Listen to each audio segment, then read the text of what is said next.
Sikiliza kwa makini, sikiliza vizuri uelewe. Kila kitu, yani everything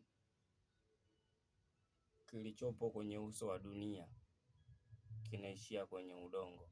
Yani binadamu akifa, maybe hata umchome moto, bado majivu hata kama utayatupa kwenye maji yana flow kwenye udongo.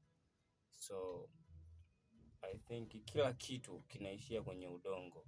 Yani maisha yote ya ulimwengu, hata kama ulimwengu wote utaungua, bado utabakia udongo. Yani it means kila kitu kinatokana na udongo.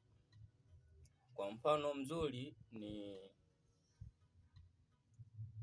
labda tuseme miti. Miti inakauka. Ikikauka, kama ni maji basi kuna baadhi ya miti huwa inaoza. Ikishaoza inakuwa sehemu ya maji, then inakuwa sehemu ya udongo. So binadamu pia akizikwa anakuwa ni sehemu ya udongo, maybe mifupa inabaki. Yani point yangu ni kwamba kila kitu ni udongo, na sio tu binadamu tumeumbwa kwa udongo. Kila kitu kinaishia kwenye udongo. So udongo nadhani ndio umetupa maisha, naweza kusema hivyo. Nikisema udongo umetupa maisha, namaanisha udongo unatupa maisha. Yani everything, kila kitu ambacho kinatulea leo kwenye ulimwengu ni kinatokana na udongo. Maybe unakula maembe, unakula machungwa, miwa, na kila kitu kinakuwa kimelelewa ama kimekuzwa na udongo. Kwa hiyo udongo ndo unakuwa umetupa maisha, kwa sababu tuko juu ya udongo. Kila kitu kiko kwenye udongo, maji juu ya udongo, everything ni juu ya udongo.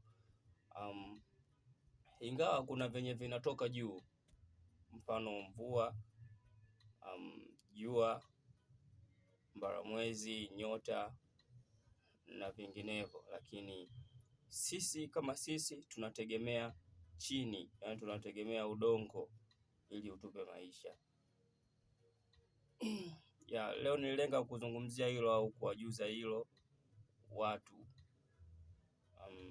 walimwengu, kwamba tusisahau sisi ni udongo, and everything ni udongo. Miti, machuma, matakataka yote ni udongo.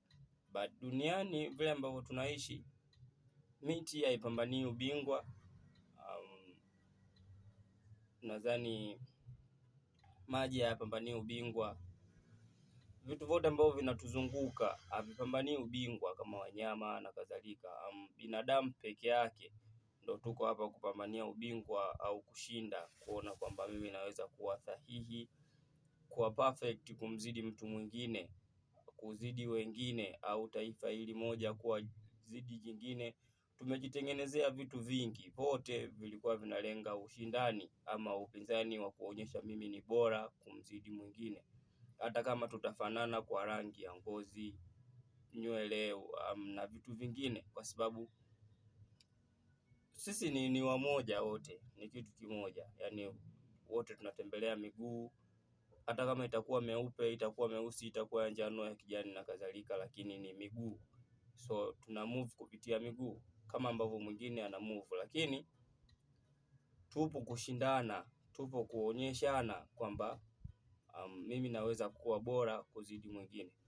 Mimi binafsi, mimi sishindani ubora wala chochote kuwa bora kumzidi mwingine.